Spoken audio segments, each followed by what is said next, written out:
Saudaraku, orang yang sungguh-sungguh belajar beriman dengan benar, itu dapat menyadari ternyata memiliki iman yang benar itu tidak mudah, sulit. Dikatakan bahwa iman tanpa perbuatan seperti tubuh tanpa roh. Nah, perbuatan apakah yang menunjukkan imannya, atau perbuatan apakah yang berkualitas sebagai ekspresi atau perwujudan iman? Kalau hanya berbuat baik, itu bukan atau belumlah iman standar seperti yang Allah kehendaki. Memang dalam Yakobus pasal 2 dikatakan, kamu mengatakan beriman, tetapi kamu lihat saudaramu yang tidak pakai pakaian, kamu tidak memberi pakaian. Kamu lihat saudaramu yang kedinginan, kau biarkan. Kau lihat saudaramu yang lapar, kau biarkan. Itu bukan iman, itu iman yang mati. Tetapi bukan berarti kalau ada orang tidak pakai baju, kita berikan baju berarti sudah beriman. Bukan berarti kalau kita lihat orang tidak memiliki makanan, kita beri makanan berarti kita sudah beriman. Itu hanya contoh. Ya, jadi ketika orang melihat orang lain di dalam kekurangan, kalau tidak memberi apa-apa juga tidak bisa dikatakan melanggar hukum pada zaman itu. Ya, sebab tidak melanggar 10 perintah Allah, bukan? Tidak ada keharusan kan, orang yang tidak memberi makan orang yang lapar bukan satu dosa kan, itu kerelaan. Sama seperti orang Samaria, maksud saya kisah mengenai orang Samaria yang baik hati. Ya, ketika ada orang yang dirampok habis-habisan, lalu lewat seorang rohaniwan, ya, tokoh agama Yahudi, ia melihat orang yang dirampok sekarat itu, dia menyimpang.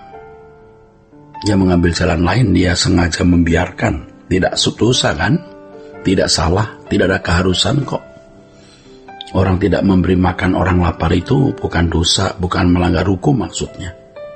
Tetapi dosa di mata Allah. Nah, bagi umat perjanjian baru, iman itu berarti melakukan apapun yang Allah perintahkan untuk dilakukan atau memenuhi proyek yang Tuhan berikan. Seperti di Lukas 16 ada orang kaya yang mewah, yang hidupnya pesta tiap hari loh, kata Alkitab, pakai jubah ungu, kaya loh. Lazarus tergeletak kelaparan di depan pintu rumahnya. Dia tidak harus memberi roti, dia kenal Taurat. Sebab ketika dia sudah mati, Abraham berkata di bumi ada Taurat dan ada hukum maksudnya. Jadi tahu dia Taurat. Tetapi tidak memberi makan orang lapar itu bukan berarti melanggar Taurat. Nah, itu proyek. Dia tidak melakukan proyek itu. Itu berarti tidak beriman. Jadi kalau kamu diberi proyek, misalnya orang tidak punya pakaian, kedinginan, kamu tidak lakukan, itu berarti tidak beriman. Tetapi bukan hanya satu kali kasus itu. Masih banyak kasus lain yang Tuhan akan berikan. Ketika engkau lihat orang lapar, engkau tidak beri makanan, ya memang secara hukum tidak berdosa. Tapi berarti kamu tidak beriman. Memang, bukan berarti kalau orang lapar kau beri makan, berarti kamu sudah beriman. Belum tentu, karena itu baru satu proyek. Beriman itu artinya sampai akhir orang melakukan apapun yang Tuhan percayakan kepadanya. Satu Lazarus Tuhan kirim, kita selesaikan, kita bantu, kita tolong, Tuhan kirim lagi Lazarus yang lain. Tuhan beri kita satu proyek, kita kerjakan dengan baik, Tuhan beri proyek yang lain.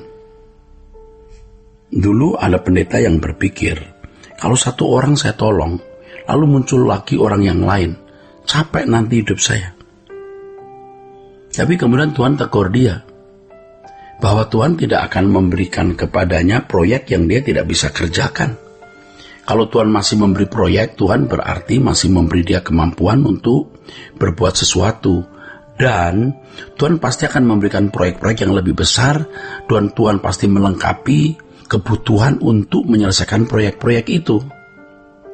Saudara, kita harus mengerti hal ini, bahwa Tuhan akan membawa kita kepada keadaan-keadaan tertentu yang melalui keadaan-keadaan itu kita dilatih beriman.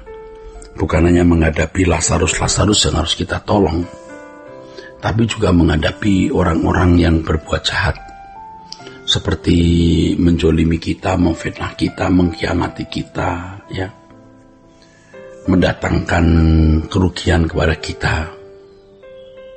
Tetapi kita bisa melewatinya, ya, bisa melakukan sesuai dengan kehendak Allah. Temu orang yang menjahati kita, kita tidak membalas kejahatan. Tuhan pertemukan kita dengan orang yang agak menyakitkan, kita bisa melewatinya. Menyakitkan, kita juga bisa melewatinya. Kita mengampuni. Sangat menyakitkan, kita juga bisa melewati. Sangat-sangat menyakitkan, kita juga bisa. Nah, iman kita bertumbuh di situ. Kita diberi Lazarus yang membuat 5% milik kita harus kita lepaskan. Muncul Lazarus baru yang membuat 10% dari yang kita miliki kita lepaskan. Sampai kita ketemu Lazarus yang membuat 100% hidup kita habis. Tetapi hal itulah yang menumbuhkan iman kita. Maka dikatakan iman tanpa perbuatan seperti tubuh tanpa roh. Artinya bahwa harus ada perbuatan-perbuatan yang kita lakukan yang membuat iman kita sempurna. Dan perbuatan-perbuatan itu kita lakukan berdasarkan kejadian-kejadian yang Tuhan izinkan kita alami, atau proyek-proyek yang Tuhan izinkan kita alami di dalam hidup ini. Luar biasa, bukan? Nah, inilah untungnya menjadi umat pilihan Allah yang dididik untuk memiliki iman yang sempurna. Ternyata Abraham juga mengalami hal itu. Ya, Tuhan diizinkan keluar Ur Kasdim, ya, dia sudah lulus sekian puluh tahun tidak punya anak, ya, 1/4 abad kira-kira dia tetap percaya, ya. Dia dibawa ke Mesir, istrinya mau diambil, ya. Lalu dia menghadapi masalah Hagar dan seterusnya, sampai dia diperintahkan menyembelih anaknya sendiri sebagai korban bakaran, tapi dia lulus. Nah, ini disebut bapak orang percaya. Setiap kita memiliki pengalaman yang berbeda-beda. Tetapi pada intinya dalam pengalaman yang berbeda-beda itu, kita harus sungguh-sungguh bisa menyelesaikannya, bisa melakukan kehendak Allah.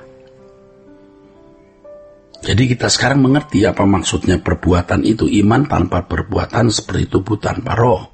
Oleh perbuatannya imannya menjadi sempurna. Artinya bahwa iman itu harus diekspresikan, dinyatakan dalam perbuatan. Dan perbuatan yang kita alami adalah ujian-ujian yang makin hari makin berat. Ya, ujian-ujian yang makin hari makin berat. Disinilah sekolah kehidupan yang kita jalani. Dan orang percaya akan memiliki semacam kurikulum yang harus dijalani. Kurikulum yang Allah sendiri sediakan. Dan masing-masing orang memiliki pengalaman yang pasti berbeda. Tentu sesuai dengan porsi yang Allah tetapkan, Allah sediakan kepada masing-masing kita. Bersyukur kalau kita menghadapi banyak hal yang menurut kita menyakitkan dan merugikan. Karena sebenarnya di balik itu ada pelajaran-pelajaran berharga yang Tuhan berikan. Jangan mengeluh dan berkata, orang lain tidak mengalami begini kok. Kenapa aku harus mengalami separah ini atau seberat ini? Nah, justru saudara, mengalami persoalan makin berat itu sekolahnya makin tinggi, hasilnya makin bagus, kekayaan kekalnya makin banyak. Ya, selamat belajar, Tuhan memberkati saudara sekalian.